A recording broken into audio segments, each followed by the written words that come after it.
Welcome to the All Ambient podcast, where we dig into the creative process, hear untold stories, and explore the brilliant minds behind some of the finest ambient music out there. I'm your host, Mike Graff. I'm excited to be in this together with you. Let's get going.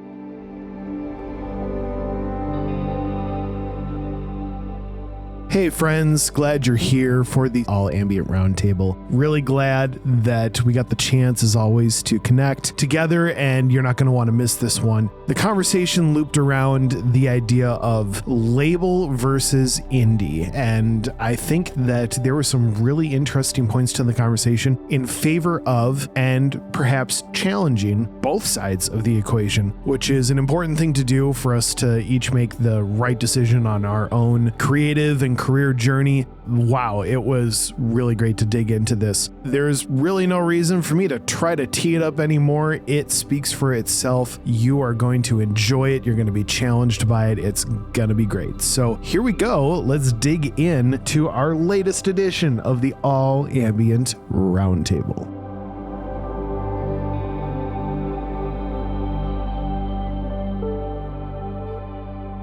Hey everyone, welcome to another edition of the All Ambient Roundtable. I am so grateful. It is not the first time, but it does not mean I'm any less grateful to be looking in the eyes of Mr. Ben Tatlow, Mr. Kirk Smith, and Mr. Marshall Usinger. Thank you guys for being here. Let's have some fun, huh? Great to be here, sir. Good to see you guys too. Yep. Man, somebody just before we started hitting go, I said something about AI and then we riffed for a second, but did you guys see that it was just overnight? Did you see that ChatGPT like melted down last night? It literally had like an AI seizure on tons of users and it started floating around the World Wide Web this morning. But did you guys catch that, Ben? You nodding? I saw it. I didn't engage with it, but I saw it.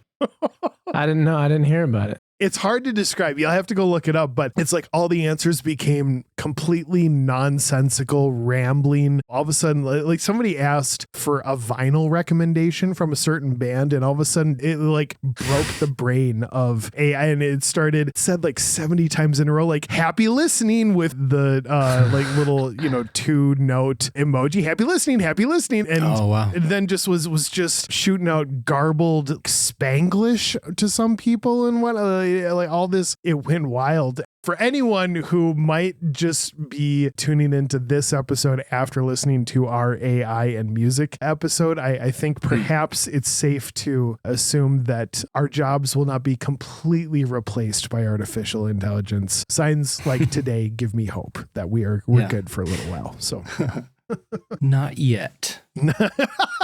Not yet. There will always be something in the crazy world of music for us to do, and it'll be great. Mm-hmm. It will be great. Oh, well, anything new with you guys? Anything of note? I have a handful of collaborations that I've been in various stages of, and it's been fun. I've been in a place where I try to do my own thing, and I don't necessarily get excited sometimes. And so as soon as I get something in from someone else, it's just like, it wakes me up, which is always refreshing. And or if I sit down with someone else in mind, then it wakes me up and gets me jazzed again. Yeah. So I think, just as a reminder to myself and anyone listening, it's like collaboration. It's a great way to get out of your own head and get into another space and have a purpose. It's almost like having a workout buddy. To where it's like, if I don't go to the gym today and I'm just by myself, then it's like, nah, no one's really going to know. It's fine. But if you have a buddy who's like, come on, man, let's lace them up and get to work. Then it's like, okay, all right, I got to show up. And then you're like, changes okay, the game. Yeah, I'm in it now. So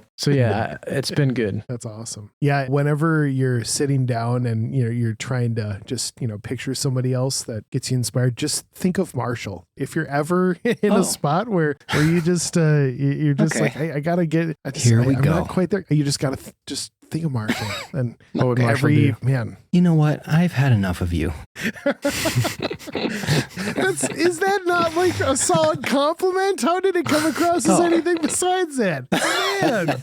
Oh, it's supposed to be a compliment, I see.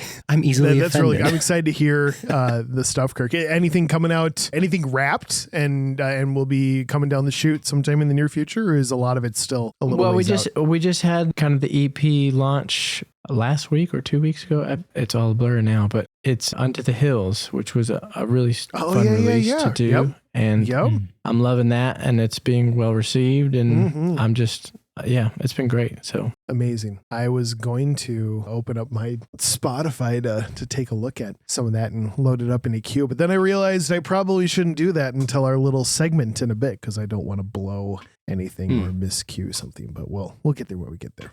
Did you guys see, speaking of Spotify, and I'm guessing Ben saw, I know Ben saw this for a fact, I'm going to guess, but I just saw today that our good buddy Oscar Broken Peak, he got, at least from what I saw on Spotify, he got like the top slot on a massive Spotify playlist. Oh, that's awesome. It's like what is the playlist called? It's like a sleep piano playlist on a pretty recent release that he just put out. Yeah, really cool. It's a great track. I don't think I had checked out the playlist before, but it's like the playlist is called something like Sleep, but the description is something like gentle ambient piano tracks. So I kind of like shuffled through them, and it's like kind of really deep pads, but really like kind of heavy, just simple piano tones, like kind of different from just a more standard ambient playlist. Yeah. Yeah. Good for him. That's awesome. His track was at the very top when I opened it, and I saw Broken Peak, and I was like Broken Peak, like Oscar? Like Broken Peak? Yeah.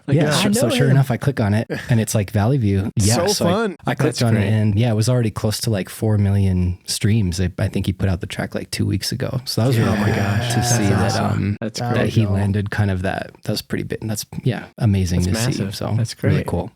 Super fun. Another win for the non-AI music showing up on the giant Spotify playlist. That's huge. Yeah. That's huge. No, for real. That's a huge win for the ever-growing family of all the different artists that we know and love. And it's so great. He's a good dude. Yeah. Yeah. Amazing. I'm rapping on, I shouldn't say rapping. I'm doing a bit of a kind of a reimagining of sorts of a handful of songs that I put out way early in the Dear Gravity days, which I thought were a vibe, like they were cool, but I had no idea what I was doing at that point with like distro and stuff like that. So they very much flew under the radar, and rightfully so. And, because I've grown a lot just with my approach since then, but I'm redoing a handful of tracks and kind of redoing them like 3 different ways. And so I did my own like fresh version of them. And then I'm working on some kind of neoclassical versions with a super talented pianist friend of mine, and then adding a string section to them. So that'll be kind of a vibe. But then the third leg of the little reimagining release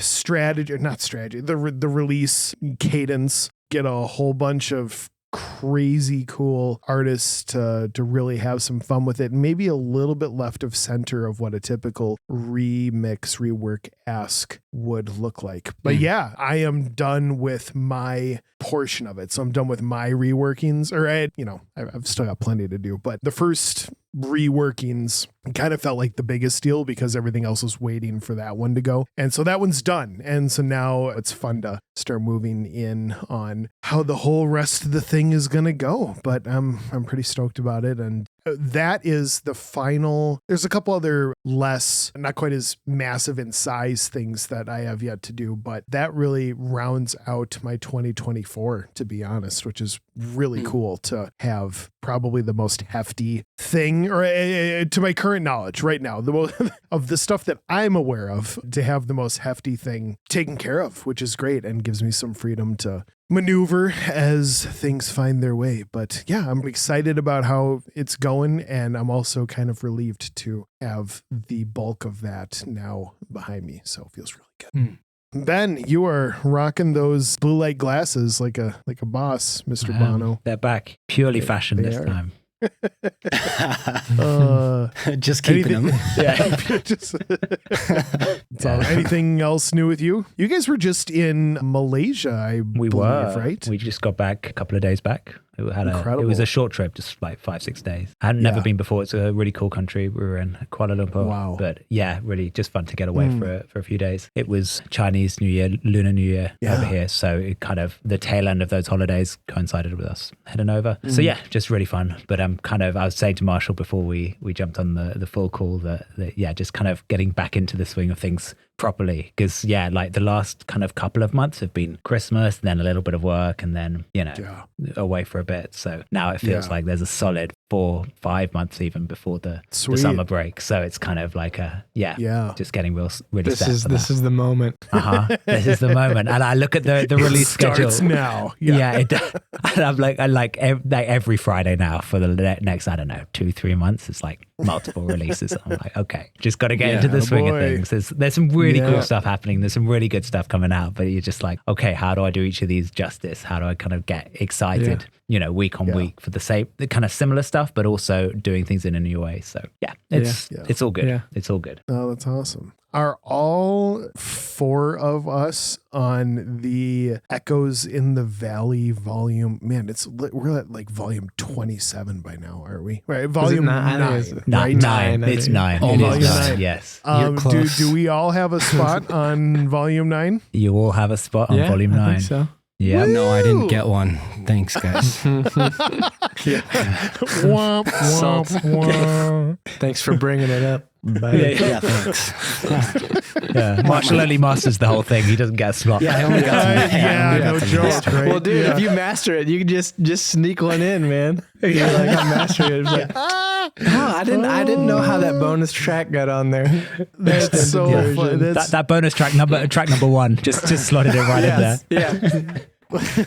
Oh, that's the best. Oh, and I do know for a fact, and I won't even say it out loud, but I was digging around on something and I asked Marshall about like, whose moniker is this? Like, that's got to be a side. Whose is it? And Marshall just goes, shh, it's me. But like he's sneaking in stuff into the world all over the place in the best way. It's great. And it makes me happy. It's awesome. Yeah. I love it. Well, we have to be creative, don't we? Yes, we do. Echoes in the Valley, though, it's a really nice, I mean, we say this every time, I feel, but that's okay, right? Because it is a really nice collection, this next one. I really, getting to master them as a whole, I really enjoyed, just the whole like experience of listening to this one front to back. It's really good. Yeah.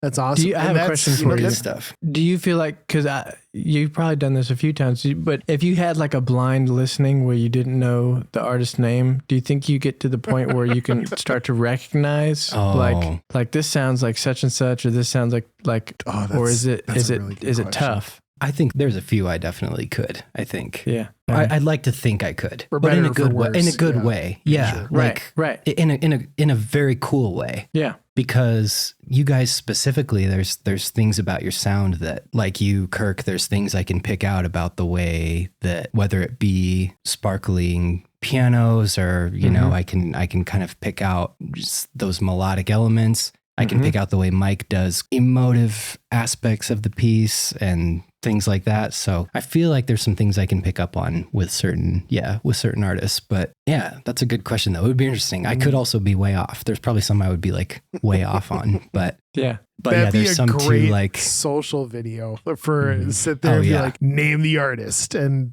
here the mastering engineer of Echoes in the Valley has to name. Oh man, I just like miss my own track. It's my own track playing. You're like, I forgot I'd made that. Like that's this is really Oscar. good. Who did this? Yeah. That's Oscar's track. Yeah, it sounds like the pioneer of all ambient music. Right? Oh wait, it's me. Oh wow, that's right. I was genre confused. defining. Yeah. Man, I was gonna say, Marshall, I think that's a really cool thing to hear you say that it's a cool listen through from start to finish, because I think, especially in the world of playlisting and compilation albums and stuff like that, that's not a guarantee that it's a pleasant listen or a cohesive, maybe is the better thing to go at, cohesive listen from start to finish, because in as much as everybody's kind of got the same aim for Echoes in the Valley, and I know that there's some nudging along the way, hey, maybe tweak this or or do that. Still, like you have, what is it, like 16, give or take, different artists that are all, contributing into this thing. And for it to be cohesive, it's not just a happy accident, right? Like it takes a bit of work, I think. And so thank you for helping make that work. That's a big deal. Yeah. Thanks for saying that, man. And yeah, it's like, I know, there's a lot of effort on, of course, that track. If you think about a track listing of 16 tracks, right? Like that has to be, of course, I'm not putting that track list together, right? But that, of course, has to be daunting of kind of where do you start, right? You have this, you have 16 tracks. Where do you start with that? So I say big kudos to, I know, Ben and Matt and you guys putting that together. Like that's a big task. I know there's been a time or two where I know Ben, you and I have talked a couple times where I've kind of been like, it's like just these little things of where when I've kind of been mastering it, I know there's been a time or two where I've kind of been like, hey, I feel like literally just tracks 3 and 4, maybe switching them just for the sake of like the flow of how it's feeling coming out of it, So in the world of like streaming and I don't know, it feels like maybe such a little thing, but I feel it's also really nice to still be able to just be intentional about it, because I think it's all for the sake of, it's all for the sake of the process and the overall, like ideally listening experience as a whole. Right. So I think there's still something to that. Absolutely. Well, I'm sure I've said it before, but it's that infamous quote from Bono, right? Bands shouldn't break up over money. They should break up over the track listing on their next album. the idea of like what goes where and how does it position, and it means something. It's that very it's real. that is that important, and it's part of it's part of the story, and it's part of the feeling and the journey and all that kind of stuff. Yeah. I think what you're right, Kirk, is that it is what story are you trying to create with this listening experience. And, when you're working with 16 different artists and different sounds in some senses, like finding that way that maybe there's an arc to it, maybe that it starts bright and then goes into a kind of lull and then comes out again or whatever it is.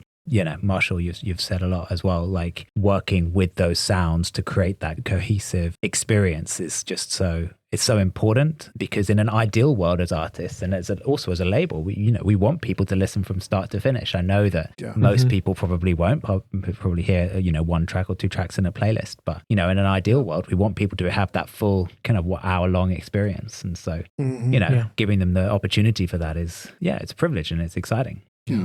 Yeah. And it's fun to watch that, the Echoes in the Valley releases continue to, at least to the best of my knowledge, like people are still listening, and there's kind of this unique slow burn to the whole thing, and it's snowballing a bit, and it's a really sweet group of people.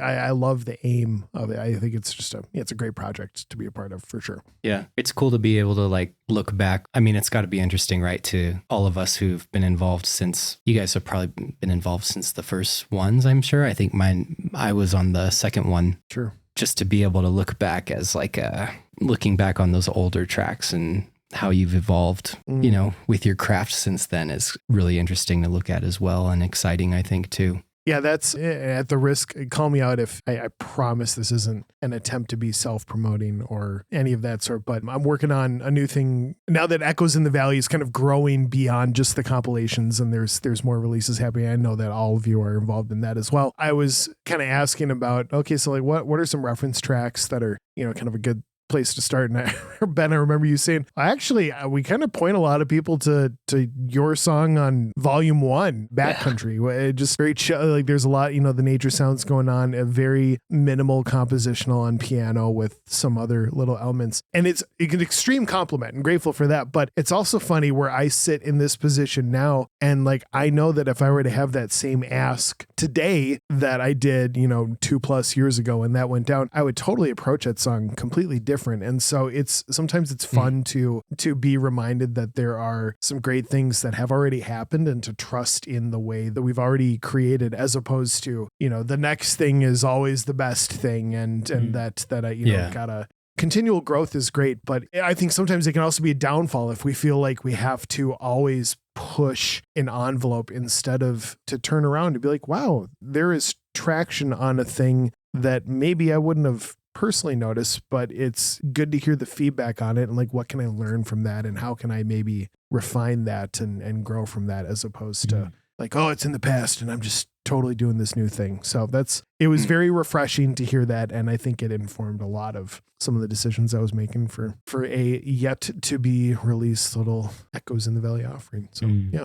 Fun. Let's continue through our round of activities with our roundtable stuff. And first, we have none other than Kirk Smith, who has prepared this month's round of yesteryear. And I cannot wait to take a spin through what Kirk has prepared for us. So Kirk, do you want to run through the rules, or do you want me to run through the rules? Well, let's see if I can do it. Let's see if I can run through the rules. I believe in you, man. So you got it. What happens is you put a generator, random number generator, into the Google, and it tells you a number. In this case, it was 1976. And then you take that number and you bring it to the date of February 21st. And then you take that and bring it to Top 40 Wiki, and it spits you out a bunch of songs. Yes. So it's completely random. And then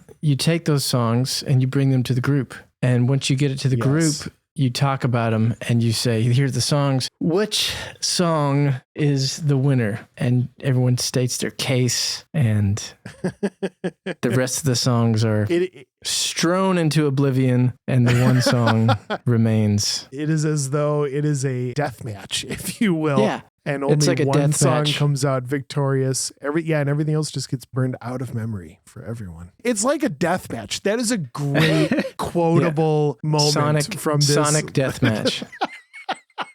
Oh, that's amazing. So the problem is, all these songs are fairly amazing. And then there's one, it's like, I was looking at this list, and you're right. It's really hard. So it's February 21st, 1976. And there's 40 songs here, and it's like, you could do a whole episode on pretty much every one of these songs. Oh, of course. And so how many did you narrow it down to?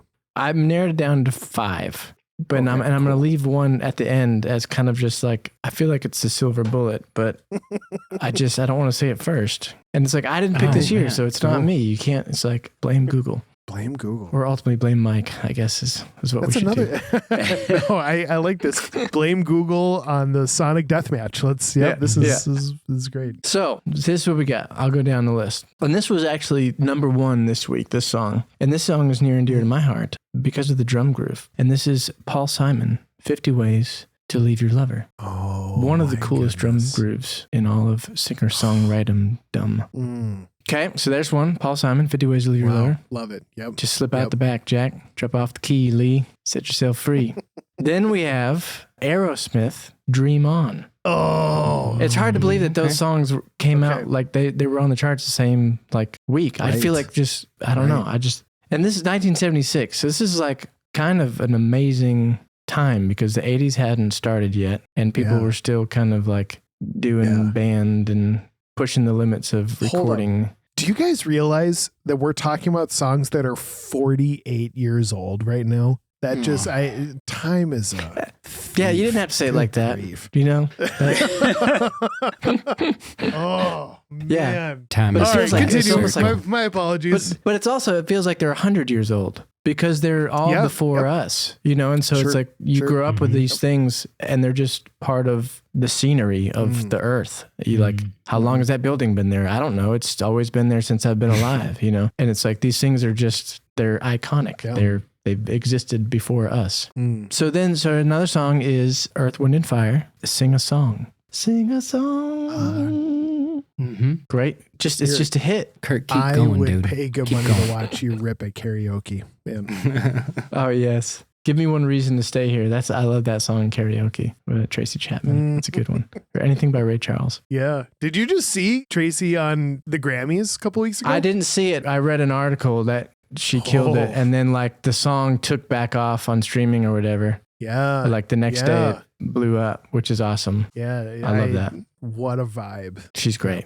This is a sidebar, but it's a cool story. I actually met the guy who helped break that song. Give me one, not Fast Car, but Give Me One Reason to Stay Here. Yeah. And it was a fascinating story because really, if you go back and listen to that song, it was a 12-bar blues song. It's just a 12-bar blues. Very simple. And they broke it in smaller markets all around the country. So it was all these little radio stations that they started getting it to, and they started getting streams, and then they would take those numbers and go to a slightly bigger. And it's funny because it's really like, it's kind of the way things work now, is where you have these little things, it gains traction, and you kind of feed the data. Only the data now is robots, and the data back then was music producer or music supervisors on radio stations, and you show them the numbers and you're like, people like this, and they're like, okay, we'll try it, and then people liked it, and then they kept breaking into bigger things, and then it was a smash, but it was 12-bar blues. So cool. It was just a great song. But Earth, Wind and Fire, sing a song. And then this one was another one that I love. It's Harold Melvin and the Blue Notes.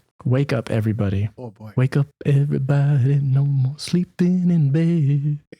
Wake up. Featuring Teddy Pendergrass. Oh, gosh.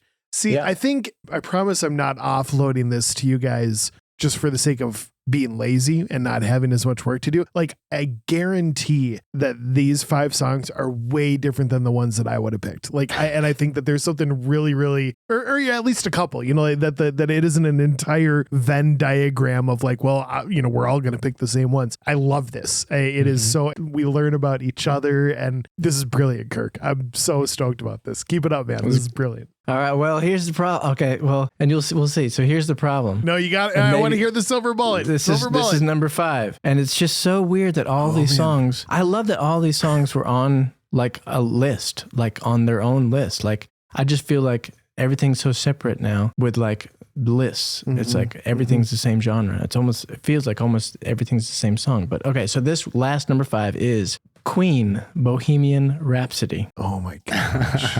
And here's the thing. The weird thing is Paul Simon was number 1. Just take a guess where Bohemian Rhapsody was out of 40. 27. Okay. Anyone else? That's my guess. 2. Okay. 10. 10. 31. Wow. Whoa. Okay. Yeah. Man. And it's like, you just don't know where things are going to land in like culture and what lasts. Even all these songs are completely amazing, iconic songs. And then this other one's just in there, and it's like, okay, thanks to Wayne's World, it's like it blew up the earth again. That is true. Did get its second life. Kurt, well, man, round of applause. Thank you. Good grief. Great. That was great selection. Okay. So quick recap. We have Paul Simon, 50 Ways to Leave Your Lover. Go right Aerosmith. Yeah. Dream on. Right? Amazing vocal performance. Earth, Wind and Fire, Sing a Song. Harold Melvin and the Blue Notes featuring Teddy Pendergrass. Wake up, everybody. Time to teach a new way. And then Queen, Bohemian Rhapsody. Okay, so what song are we going to save from complete obscurity? Everything else melts away in the sonic death match. Who's going? I'm happy to start. I already know what I'm doing, but yeah. I mean, I think I would have maybe. It's almost like there should be a mulligan. Yeah. I feel like I do love many of your selections, Kirk, but I think if one is saving something that is so iconic and has kind of a place, around the world in so many different parties and venues and karaoke bars and cover bands and whatever it is, Bohemian Rhapsody is that track. Yeah. I mean, I think if you took a top 10 list from the past, 30, 40, 50 years, it would probably be on there as a kind of one of the most iconic tracks ever.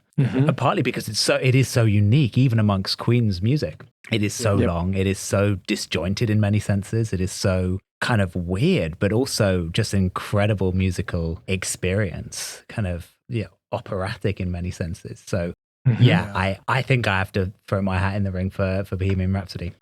That's completely fair. Yeah. Did you know that Rhapsody is actually, it's like a song structure? So that's what... Really? I did know that, yeah. Yeah. So what a rhapsody is, it's a song structure which never repeats itself. So it's never... like we would do something that's like A, B, B, A, or A, B, A, B, C, C, B, B. This is a rhapsody is A, B, C, D, E, F. It never comes back. So that's part of its uniqueness, is literally the structure of the song, Rhapsody. That's wild. And well, aptly titled, I suppose. Yeah.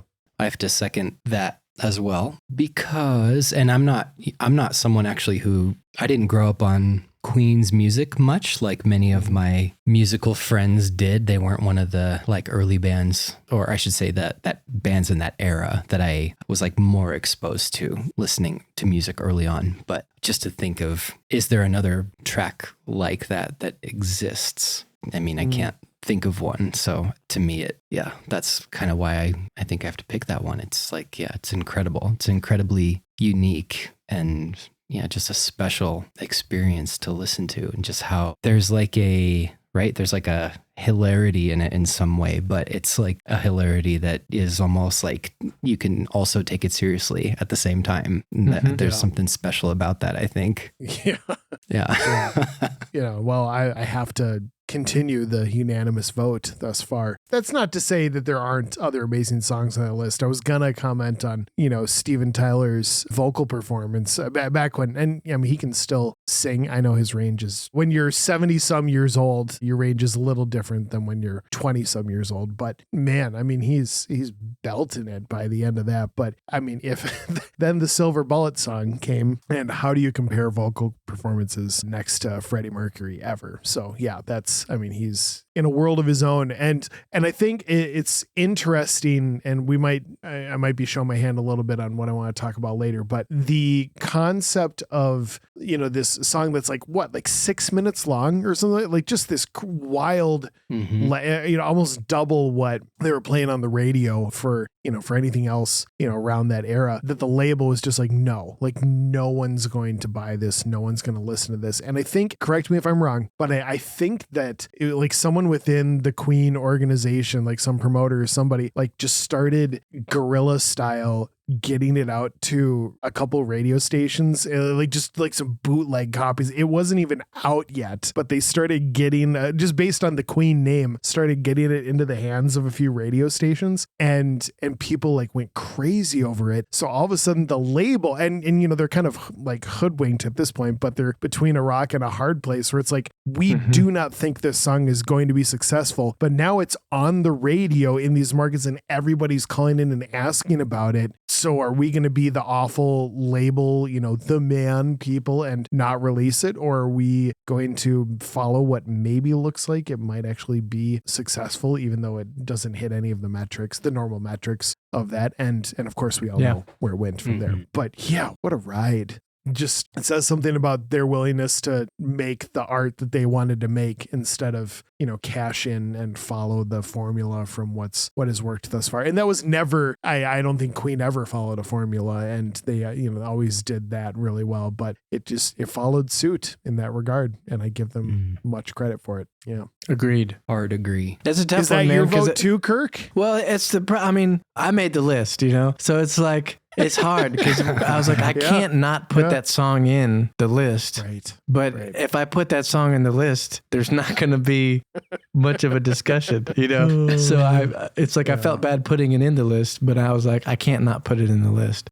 Yeah. So it's my choice, but it's like you have to acknowledge all of these other songs, and there's even more on the list. But it's like these are the ones that kind of jumped out at me for their cultural. What they did culturally, what they did sonically, just their diversity, all that stuff. It's wild. And I love that songs last. They last, like there's so many pieces of art that last generations. And so that's it's cool to listen to that, to be affected by it, and to try to do it your own self. Yeah. So yeah, I love it. Bohemian Rhapsody is definitely my pick. You guys saw I'm sure you guys all saw the film. Yes.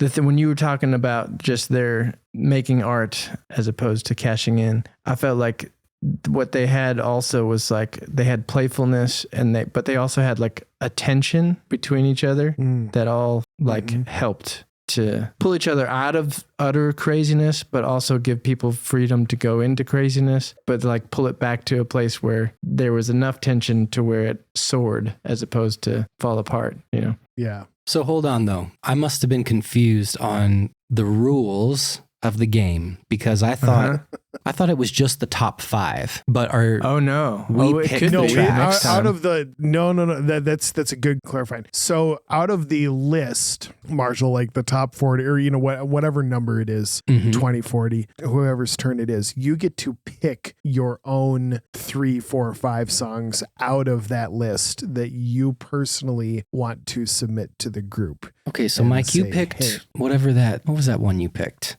The Eminem? What did I? No, not Eminem. Yeah, Eminem. I think like Christina Aguilera was up there.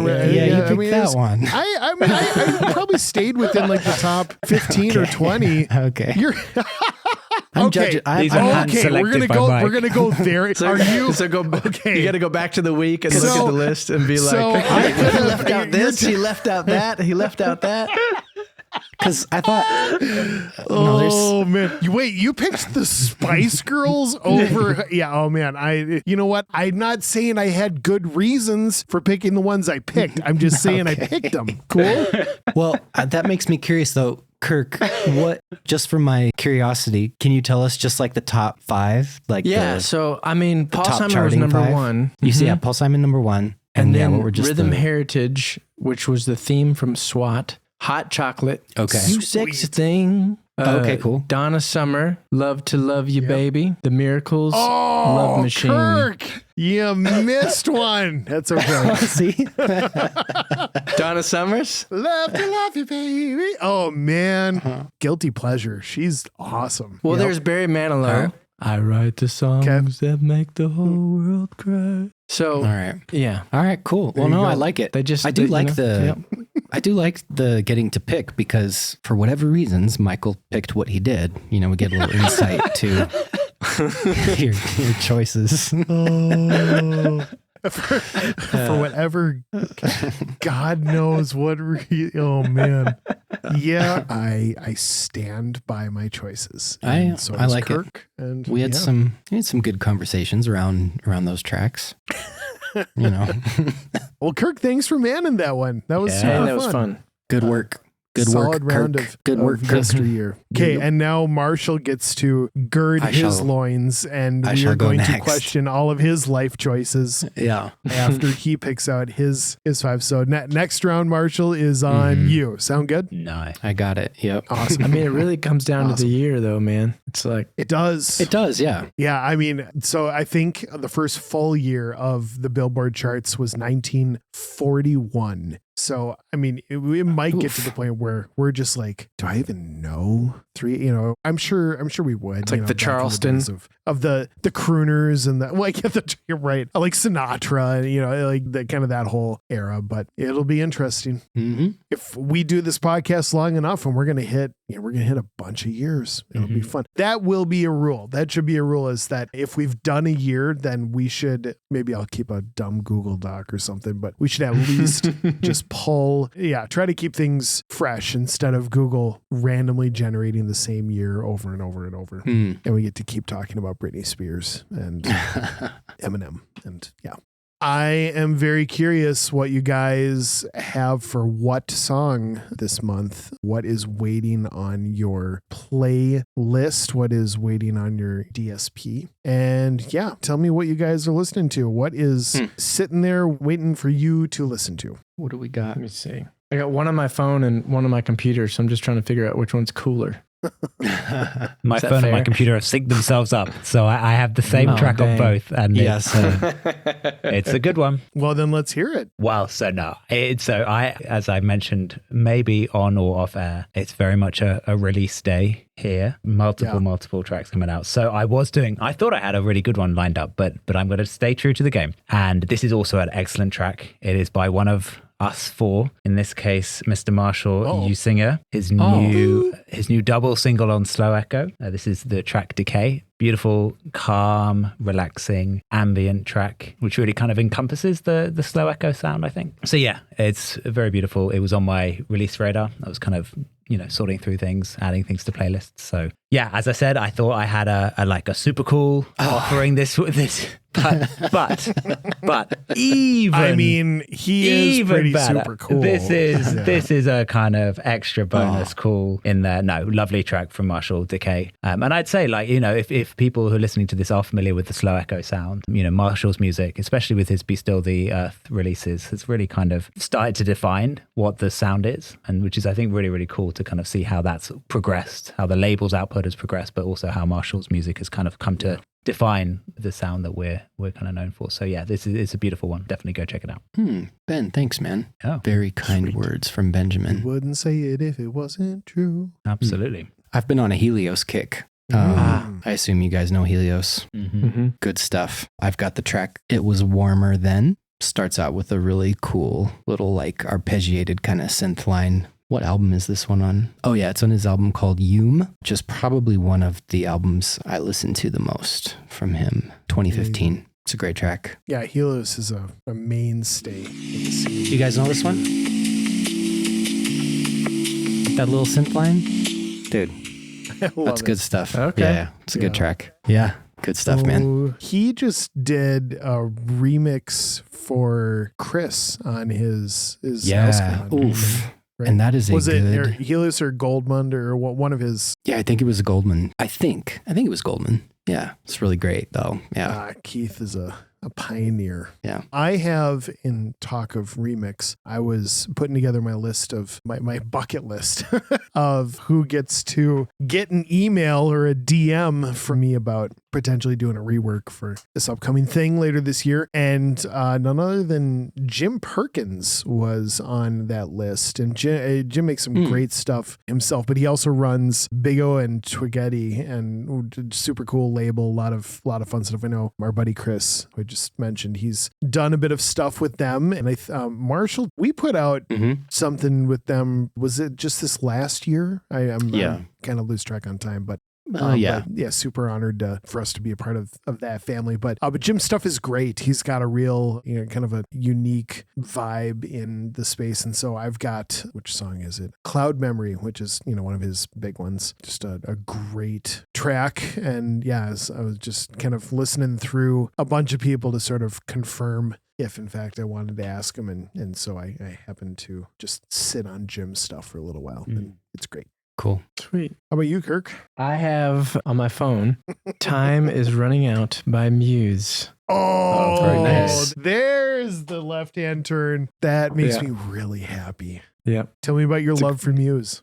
I was in college, and when it was it's called Sinful Absolution. Is that it's the record with all the shadows, or is it just called Absolution? Yeah, just Absolution. Yeah. I had never heard of them ever. And then that record came out, and I was like, what the heck is this? This is like hard rock meets Baroque meets Queen meets, it's like, it was just, it was pretty life-changing when that record came out. Wow. And I hadn't listened to them for a long time. And then I was like, I'm going to make something loud and just turn it up loud and listen to some Muse. That's awesome.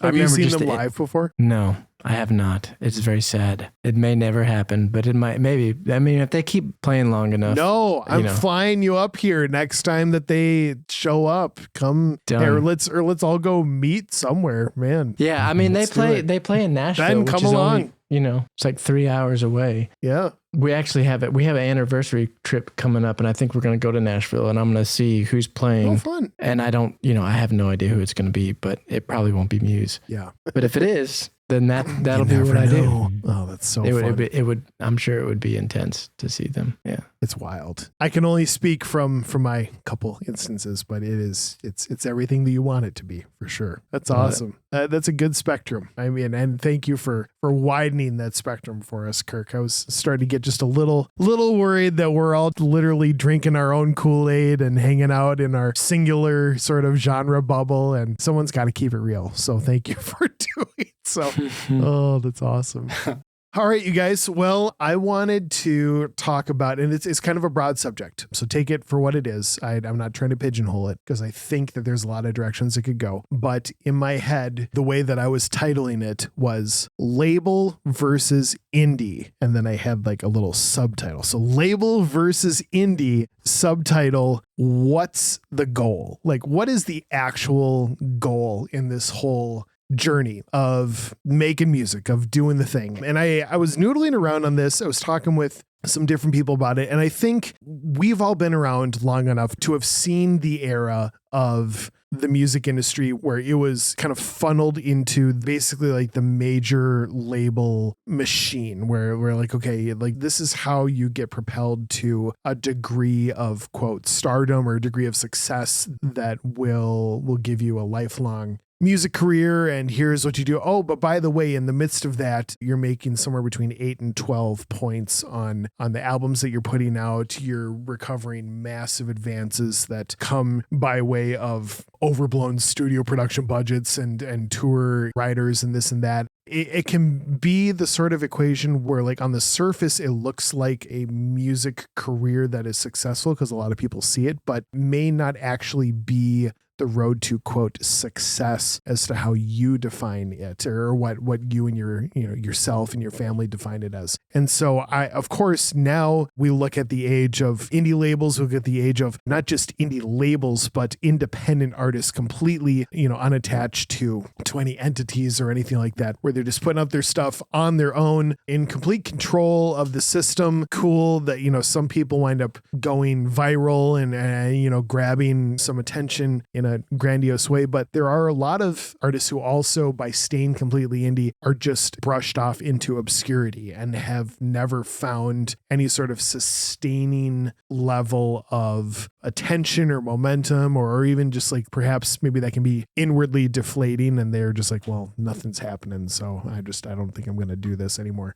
I think about kind of that whole spectrum, and I keep coming back to the question, like, what is the actual goal? Like, what is the goal for any of us in the realm of what we're doing as musicians? And so I want to get your guys' take on kind of the world of maybe, where the industry is sort of at music wise, or, the relationship between the majors and, certainly like we're all involved with different indie labels and not so indie labels and all that, in addition to releasing stuff completely independently. But yeah, I just wanted to have kind of a conversation on that. And I think may as well just present it now, but at some point want each of us to answer, like, in a perfect world, what would your story as, like, if you got to decide it all right now, like, what would the story of We Dream of Eden look like? What would the story of Antarctic Wastelands look like? What would the story of Be Still the Earth look like as far as relationships with labels or the types of projects or the types of people you got to work with?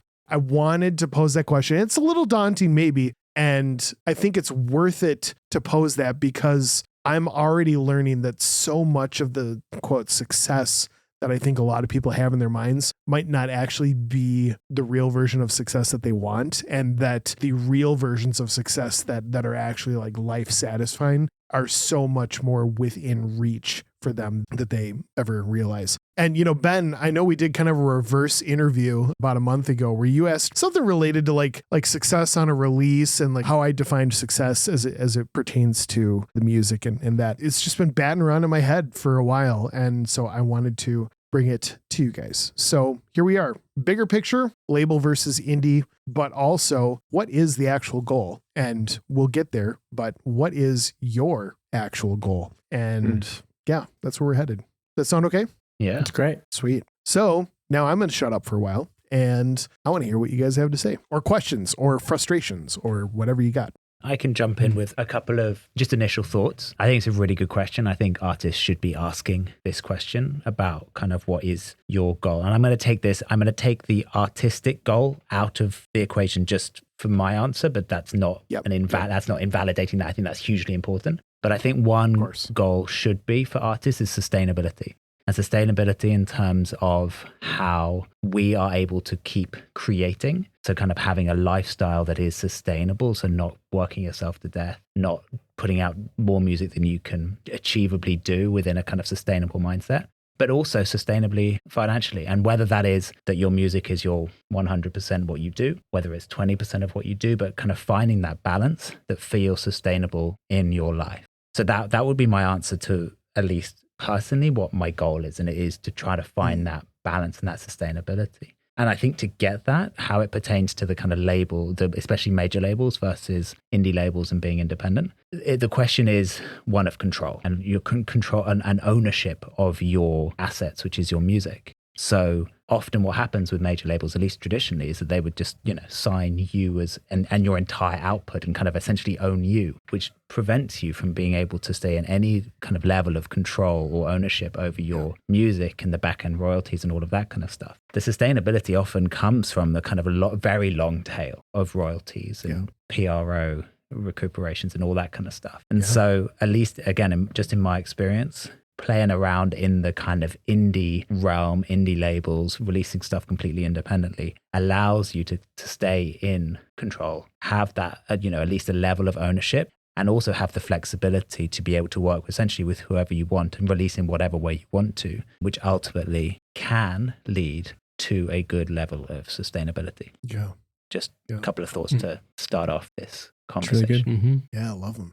Who else? What other initial thoughts? They don't have to tie in with that. You can take a left-hand turn. You can do what you want. Yeah, I mean, I think we've got to live in the middle of a complete destruction and rebuilding of the music industry, Yeah. We might not have been working during the transition. I was producing and I was into music, and I was even touring a little bit, trying to sell CDs at a merch booth and all that kind of stuff.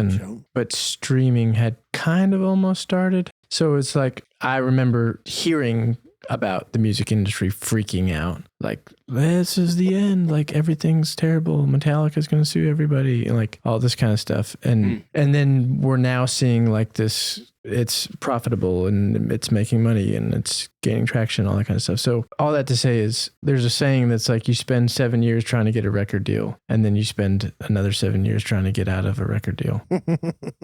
And that was kind of the thing. Yeah. Because once you realize what you end up getting, and if you actually succeed, then you might make a decent amount of money, maybe enough to buy a house, but 100 other people make 10, 20, 30 times as much money off of you, Right. And so that was the industry. And so I think in the indie label and someone who's truly indie and someone who is on an indie label and someone on a big label, they're kind of different things. But the reality is today is that every artist is a label. And so that would be the thing I say to any artist at this point is, first, understand that you are already a label. At the moment that you sit down in your studio, whether you make the content, now you are a copyright owner. And guess what? You are also a publisher. Yeah. And if you created a PayPal account, now you are an accountant. And if you made the artwork, now it's like, you are a label. If you post it, now you're a promoter,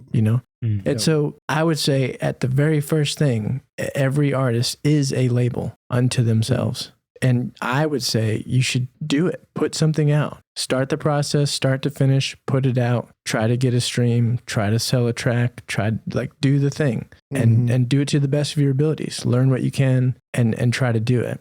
And then do it again, and then do it again, and then do it again. Yeah. And during that process, you may meet labels who you connect with that seems like it's a fit. Because I think sometimes artists go straight to, how do I get a label, or how do I do this and how do I do that? I think if you go through the process, then you understand the process a little bit more. And then if you connect with the label, you'll start to see their process and be like, okay, this seems like a relationship. I feel like it's way more like if an artist is a label already and they connect with another label, it's almost like two labels working together, as opposed to this giant thing and then this little bitty artist. It's almost like we're kind of equal partners in this. And what I think that does is, probably big labels don't want to necessarily sign artists that want them to do everything, because everybody has to push forward for things to move forward, And so if an artist is looking at themselves as a label, working with another label. Now we're kind of traction, we got momentum, we're pushing together. So that I think the goal is for an artist to understand the industry enough to where they could feel like they're their own label. And then once they've established that, then you can see if something is a fit and grow your network. Because it's like you can do something with one label and it's like, well, I could have done that. And you could do something with another label and it's like, oh, this is amazing. This feels like way more like support as opposed to I'm just giving you a thing that you can fill in your slot, you know? Yeah. So I think you start to see what it is if you try to do it yourself. And then you start to see what it means for a label to have a team and to have support and to have organization, you know, as opposed to just being able to say, hey, I'm on a label, you know? Yeah. Yeah. So the goal, I think the goal is absolutely sustainability in the sense of this is what you want to do, whether it's part-time, full-time, and then it's understanding enough of the industry to be able to be your own label. And then from there, connect, because connection, relationship, collaboration, all these things, network is going to be another huge part of that sustainability so that you don't feel like you're having to manage every single thing all by yourself. Because that leads, I think that leads to burnout. Yeah, the opposite of sustainability. Yeah. Yeah. It's just a burning. Yeah. So the goal should be that a label and artist relationship manages and spreads out the workload so that there can be sustainability and profitability.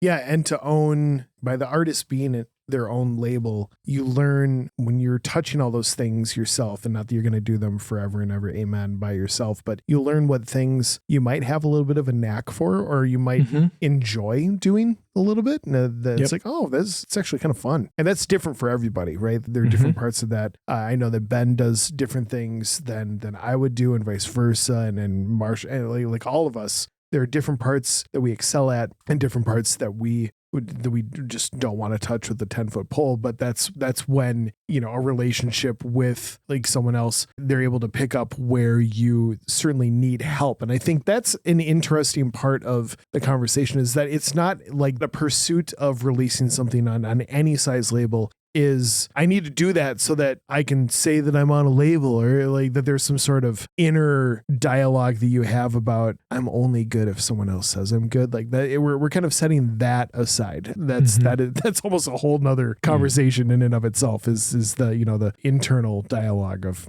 artists. But let's get past that.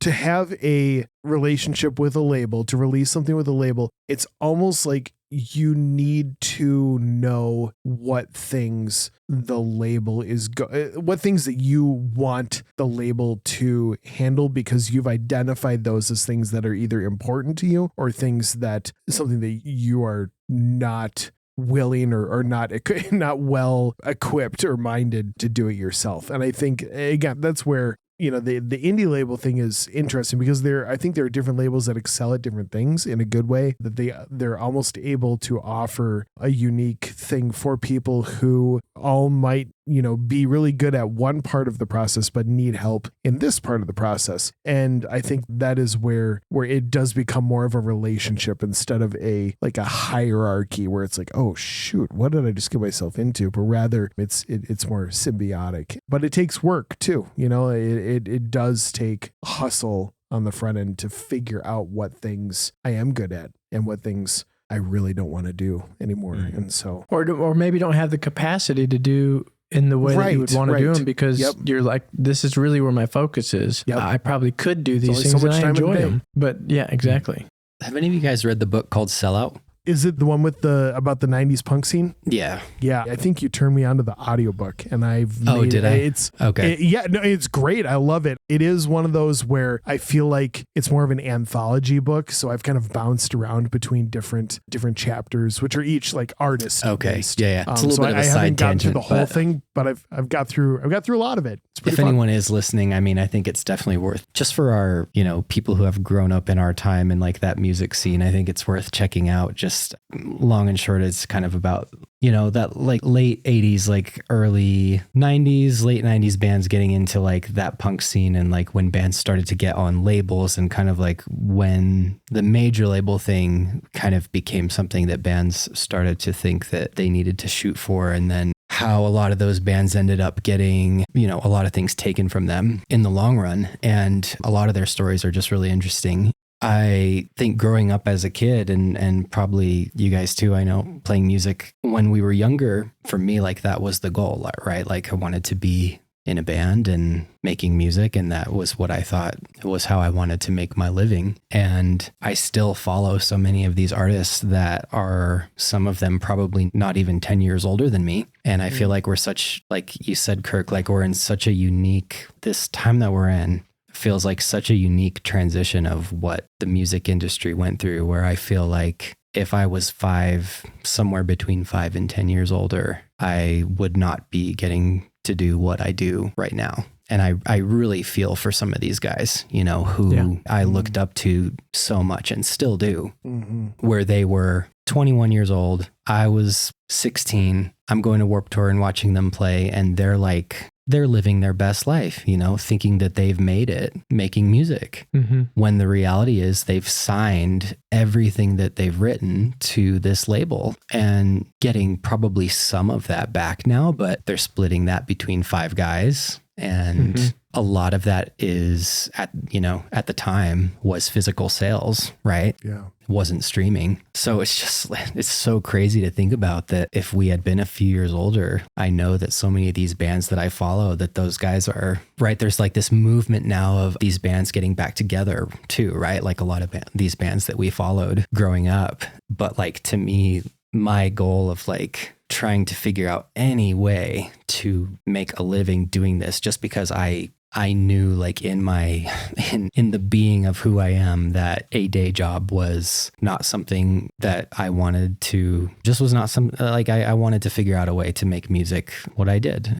And I'm really just so grateful we're in this time of transition. So to kind of circle that back to the label idea, I like the way you put that, Kirk. It's like, it takes it out of the picture, right? It's like, it just takes that idea and makes it like, yeah, we can do that ourselves, in the sense of we have the ability to do each piece. But I think almost the idea is more like Ben and the Echoes Blue label. That was my first kind of like real experience working with an indie label.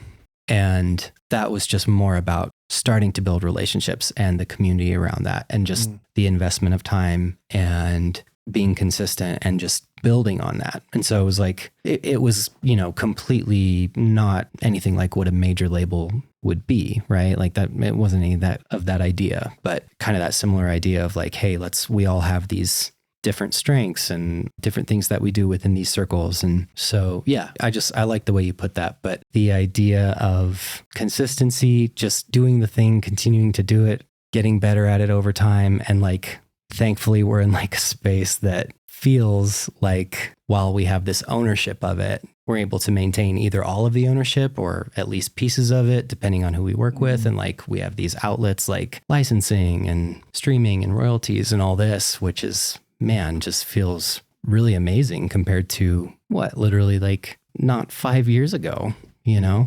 It's just crazy to see how different it is. But yeah.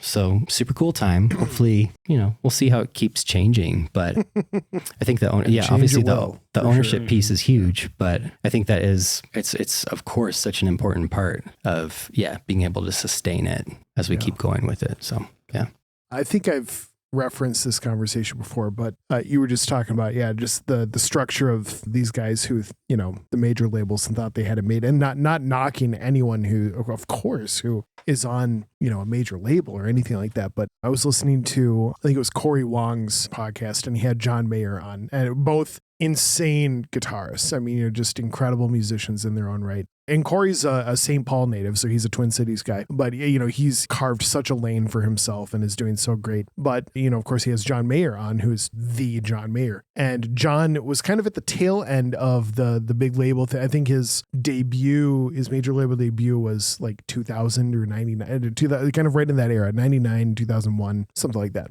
So kind of on the tail end, but it was interesting, for a guy who has sold, millions of records and has toured, the planet 20 times over and all that. Like he out loud was, looking at Corey's numbers, like just the amount of, monthly listeners or whatnot, which is like, I think Corey's at like a lot of listeners, but, maybe 6 or 7% of what John Mayer's is or something, again, don't quote me on the number, but it's a sizable difference. But John's like, wait, but you are completely independent, right? Or, or to whatever degree that he's had distro help or whatnot, like he still owns his material. And Corey's like, well, yeah, I do. And for John to say out loud, well, those are the kind of numbers that I'm interested in. Like for him to have tasted probably the, really the best of the best that, the contracts could have offered. And for him to say, your equation is the one that excites me. Like those are numbers. Those are things that like with that degree of artistic control and whatnot, that's something that I want, which is wild to hear from someone like him. But, and he's gone through the ringer and I feel like he's grown a lot in just his wisdom by,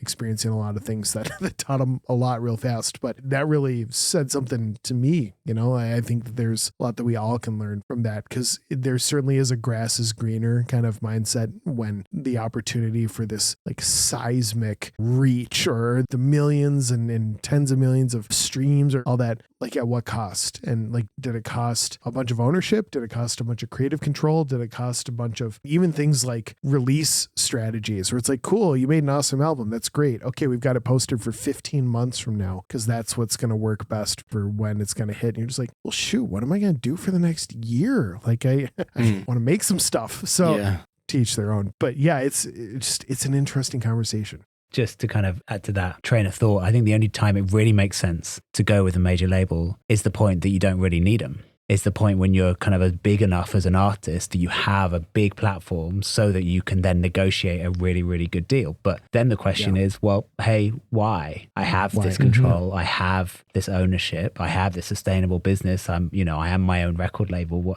What's the purpose? And so I think, for sure, I think that makes sense for some people, especially if they want to hand off a lot of the kind of administrative side of things. Yeah. But you can still do that in a way that doesn't require giving away a lot of control. Yeah. I really, really think it's like the very best time to be releasing music as an independent artist and having basically free pickings of some incredible independent labels out there who are willing to kind of partner up and provide not just the kind of the basic promotional bits and pieces, but provide existing networks of people who will kind of join you on that journey, be that other artists to collaborate with or visual artists and people who can help with videos and all kinds of things. And you just kind of come alongside you in a much more equal way than you would with a major. Yeah.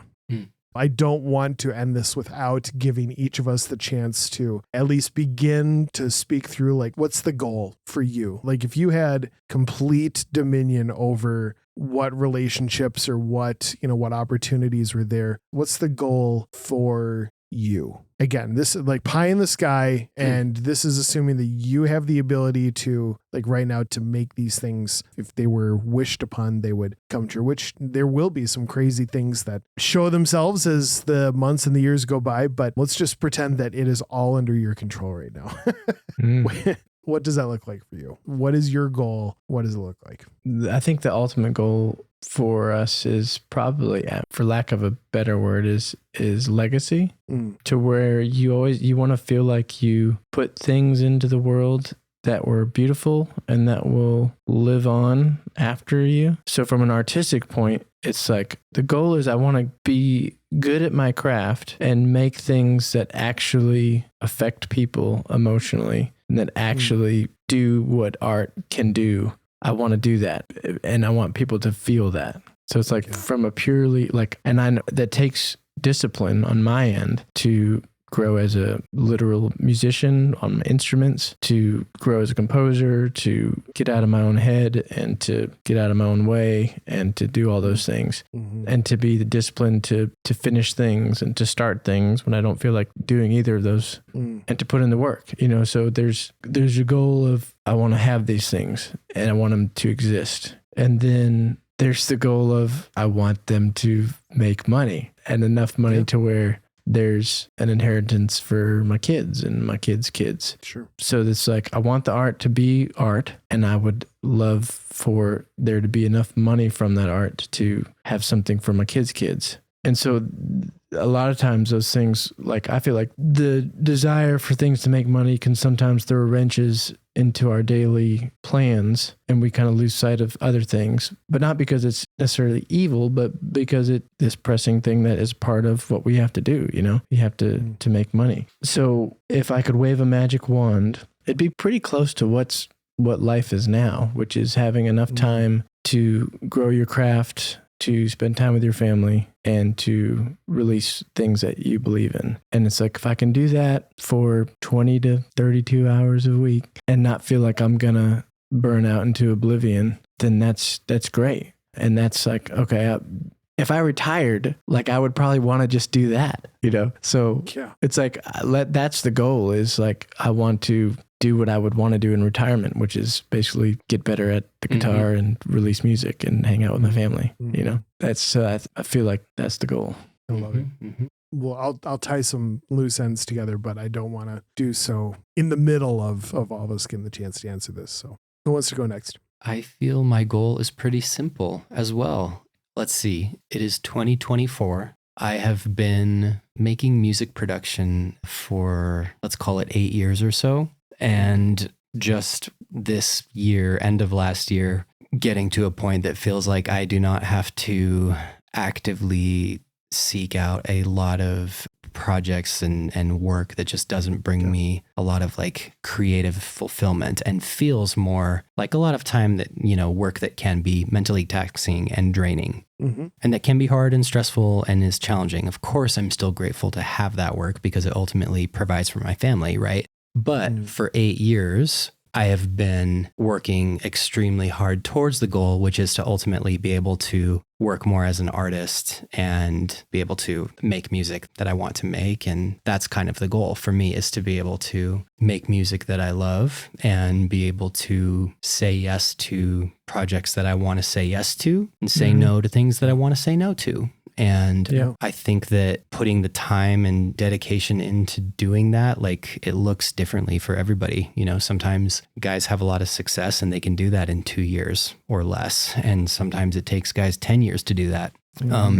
For me, I feel like that really is all I want to do, though, is just be able to, I feel, super thankful that it's like, wow, I'm getting to a place that really I didn't know if it would be something super far off or possible, or if I was going to be like, hey, am I going to be doing, licensing music for my career? Like, maybe. And like, I'm cool with that. I can do that. But to be like, wow, like the work and the time that I've put in, you're starting to see things from that. Like, that's really cool, so that's where I'm trying to be. And I think we keep doing that, right? So that's kind of what I strive for things to look like, is, keep making music with you guys and like the community that we're in, and continue getting better at that and putting the time into that. And being able to keep the relationships that I want to in life, and saying no to the things that stress me out, so yeah. And it's like, it's nice for it to feel simple enough in that way. You dig it? It's good. Yeah. I don't have, to be honest, a lot to kind of add from a artistic perspective. I think you guys have kind of really summed it up really, really well, and exactly kind of the kind of things I would say. I would say from a kind of label perspective, my goal has always been and continues to be, essentially to bring more people along on that journey, and to, gradually, if someone has got a full-time job but they want to transition a little bit more into working on music, to be able to be part of that journey where maybe they're able to work 1 day a week sustainably on their music, or 2 days a week, and just be part of being able to bring people along for that ride. That operating an indie label can look very, very different for different people and different labels. But I like to think, or at least the goal I have, is that it's a slightly more holistic view than purely, hey, we'll pop you on these playlists and we'll pitch your music. It's like, okay, well, how can we do this in a sustainable way in the longer term, outside of the context of 1 or 2 releases? So I think from a label perspective, that's where my head's at. But yeah, like you guys said, from an artistic perspective, my goal is pretty much the same, kind of the creative control, the sustainability over time to provide for my family, and yeah, just to have that, I think personally as well, just I like the freedom that I have to kind of work wherever and whenever it kind of works for myself and my family. And that's something that you don't get from a kind of 9-to-5 job. And I am so grateful that I kind of get that in my life. Yeah. Mm-hmm. A lot of good things. Let me answer mine real fast and then we'll kind of tie it all together. Yeah. When I thought about like what the goal is for me, again, it's not widely different from any of you. All the things that started jumping out at me were really just artistic choices. It was like, I want to explore the live video world a bit more and do some like big, like you see big concert stuff and you're like what would that look like in a very different genre, in like the ambient genre, as opposed to big, arena pop or arena rock or whatever, which the only thing that's stopping that is a big plan and a venue and some money. And it would take some work, but it can be done, right? It can be done with the four of us right now or whoever. It can happen. I do want to score a film at some point. I think I want Dear Gravity to score a film. I think that's going to be a unique challenge. But then again, that can happen now. Like if someone were to approach, it doesn't take, oh, hey, this guy's on this label now. So, oh, he must be great. And let's do the thing. All of the different sort of itches that I want to scratch have nothing to do with finding a different echelon of label entity to interact with. So yeah, the goal is to be able to pursue the art that I want to make. And we're all fortunate to have found avenues of, success in different, some very much were like, wow, I'm really glad it worked out that way. And then other ones that are just, nice little surprises and like, oh, cool. Right place, right time. That was awesome. But yes, certainly to be able to provide for family and set up, legacy investment sort of things. But ultimately, yeah, it's everything that you guys have already said, to make the art that we want to make, to say yes to the projects that we want to say yes to, say no to everything else, to be with our families, to have flexibility and dominion over our time and our mental, spiritual, emotional, physical health. All of those things are widely available right now. And I think that's kind of where it stops for me, because the subtitle question, what is the actual goal? When you stop to think about it, most of us, just career-wise, and I get that there's plenty of other things in life and we're always growing in all areas, but we are hitting the actual goal. I think I am not really good at stopping and just reminding myself, dude, there's some really cool things happening, or it is time to be grateful for a second, instead of what's the next thing? What's the to just be thinking, further out. And it's great to have vision and it's great to want to pursue, if you've got ideas to go do a thing, but to not be present enough for all of us, literally all of us in this roundtable, to stop and say, I am achieving success in this, to a degree that you are measuring, that you have all said, what's the goal? It may not be 100% of that goal yet. It will be, but it may not be there yet, but there is a degree, and it's probably not all that far off if we're being honest.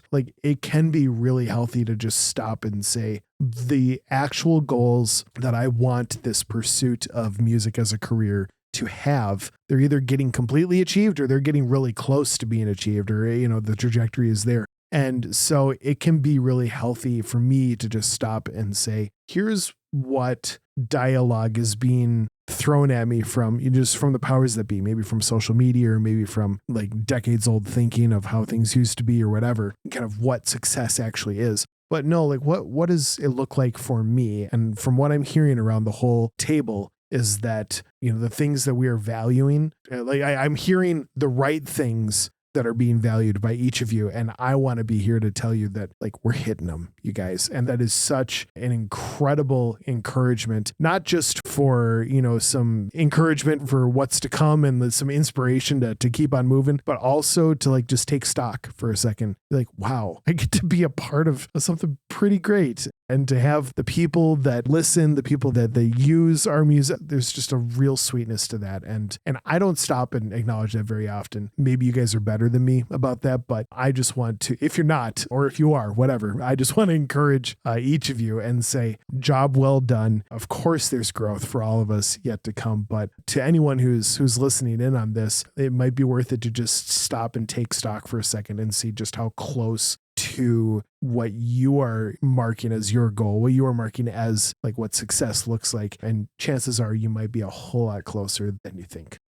I love it. And I think, yeah, it's a broader conversation. And I think the topic at hand, it will come up in offhand comments and we'll continue to just do that. But I'm really grateful that you guys went with me and took a second to kind of process through that. Cause yeah, it's a wild world, but we're all in it for really a lot of great reasons. And what a joy that we get to do what we do to the degree that we do it. So it's pretty great. It's amazing. I feel like I want to say just one little word and then we can land the plan. But because I'm thinking of myself and I'm thinking of people listening, and it's kind of like everybody's in different places and parts of the journey. And it's like, I can remember when I was starting out and just being like, is this even worth it? What am I doing? Like, and I love this and I don't want to do anything else. I'm not sure if it's going to work. Yes, it is going to work. I don't know how long it's going to work, or maybe it's not, and I can be thankful for success. And then I can go right back to those same feelings and same thoughts. Sure. And the thing I would say back then and the thing I would say now is to remind ourselves is, well, two things. If you ever feel like it was too late and you hadn't started on time, it's just like, that's a lie. And you just start now. Yeah. Maybe it's a new moniker, maybe it's a new project, maybe it's starting for the first time. It's like the lie that it's too late is a lie, and you just start. Mm-hmm. And then if you have started and you're somewhere along your journey and you feel like whether you're grateful for where you are or you want to be somewhere else or all that stuff, is to remind ourselves that I am on the path. You are on the path. And as long as you stay on the path, then you will move down the path and get to the new place. And then when you get there, guess what? The path keeps going. But I think we have to just remind ourselves, it's like, I'm on the path and this is the path I want to walk. I want to make music. I want to release music. I want to do things with cool people. That's the path. Now, if you're doing that 30 minutes a week, because that's all you can fit to get this one single out in the next 3 months, that's the path, because that was the path for everybody, is to you fit it in when you can and you get the stuff out and you learn by doing. And or you've been running a label and you have things coming out, but you still have vision for new things, that's the path, So it's like, we just have to remind ourselves that I'm on the path, you're on the path. Don't leave the path. Just walk it in the way that you can at this moment, and things can and will open up as you walk down it. So don't give up. Yeah, man. That's a good word. It's all about trajectory. Like, I'm sure I've said this in previous conversations, but like, it really did take, for me personally, working on this as part of what I did as a weekly job, like 6, maybe 7 years, to the point where I was like, okay, now this feels legitimately what I can say, like I do this as my full-time employment, essentially. And the only reason I allowed myself those 6 or 7 years is because I was tracking the stuff that mattered over time and saw, hey, it's growing. And so if I do it for 6 or 7 years, I'm going to get and it continues to grow at the pace that it's growing, it will get to the point where it's sustainable. And you have to do that. You have to have that long-term vision, because otherwise you can get so discouraged so easily. And so I think it's important, as you said, Kirk, like if you're listening to this and you're at the start of that journey, like it's a long journey, but it's really worthwhile, especially if you've got people alongside you who are kind of cheering you on from within the artistic field, but have that long-term perspective and kind of be okay with that. And ultimately, if you keep at it, it does pay off and it does work. Yeah. That was awesome. Really grateful for all you guys, and not just for sharing as you always do, but the candid nature of this stuff. And I know that I'm better because of it. I know that everyone listening is also. So thanks as always for pressing in. And this was a really sweet time. Looking forward to the next one already. Appreciate you guys. Yes, yeah. Thanks, guys.